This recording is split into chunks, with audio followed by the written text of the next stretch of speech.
بسم اللہ الرحمن الرحیم۔ السلام علیکم ناظرین، آج کی اس حکایت میں ہم اللہ کے ایک ولی کا بیان پڑھیں گے اور سنیں گے۔ حضرت ابراہیم بن ادم رحمۃ اللہ علیہ ایک دفعہ کسی ویرانے میں جا رہے تھے۔ انہوں نے دیکھا کہ سامنے سے ایک شاہ سوار آ رہا تھا۔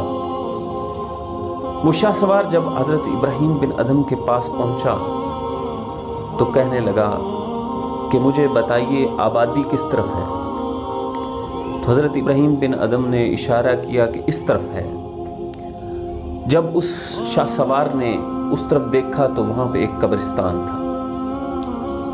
وہ شاہ سوار کہنے لگا کہ مجھ سے مذاق کرتے ہو، اور اس نے غصے میں آ کر کوڑے کے ساتھ حضرت ابراہیم بن ادم کو پیٹنا شروع کر دیا۔ یہاں تک پیٹا کہ حضرت ابراہیم بن ادم کا خون جسم سے نکلنے لگا۔ وہ شاہ سوار اپنا غصہ ٹھنڈا کرنے کے بعد آگے بڑھ گیا۔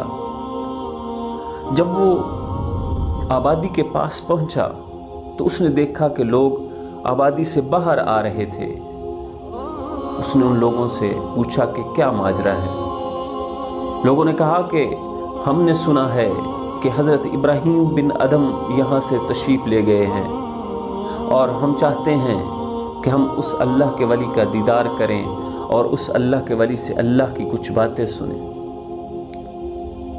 اس شاہ سوار نے لوگوں سے حضرت ابراہیم بن ادم کا حلیہ پوچھا، تو حلیہ معلوم ہونے پر وہ شاہ سوار پریشان بھی ہوا اور شرمندہ بھی ہوا کہ میں نے تو بغیر پہچانے غصے میں آ کر اس بزرگ کو پیٹا بھی ہے، اب پتہ نہیں میرے ساتھ کیا ہوگا۔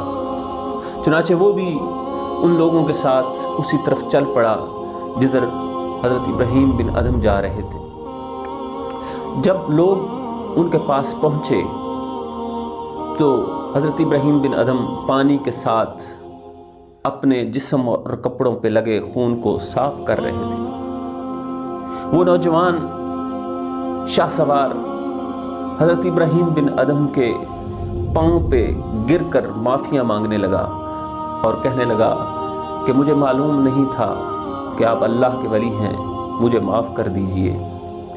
تو حضرت ابراہیم بن ادم رحمۃ اللہ علیہ فرماتے ہیں کہ اے نوجوان، میں نے تو تمہیں اسی وقت معاف کر دیا تھا، کیونکہ میں نہیں چاہتا تھا کہ تمہاری وجہ سے کل قیامت کے دن مجھے تو اللہ ثواب دے اور مجھے نوازے، لیکن میری وجہ سے تمہیں تکلیف میں مبتلا ہونا پڑے، لہذا میں نے تمہیں اسی وقت معاف کر دیا تھا۔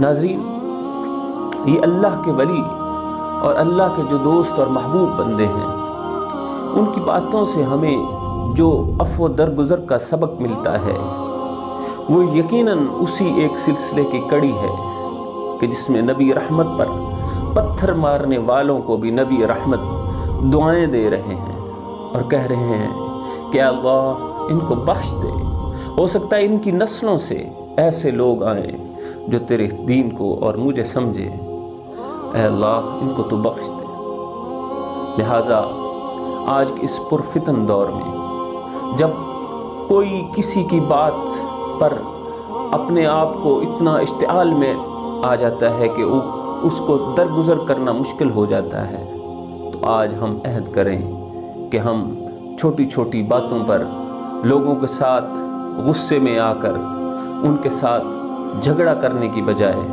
عفو اور درگزر سے کام لیں گے، اور یہ نیت بھی ہمارے سامنے ہونی چاہیے کہ میری وجہ سے کسی کو اس دنیا میں اور آخرت میں تکلیف نہ اٹھانا پڑے۔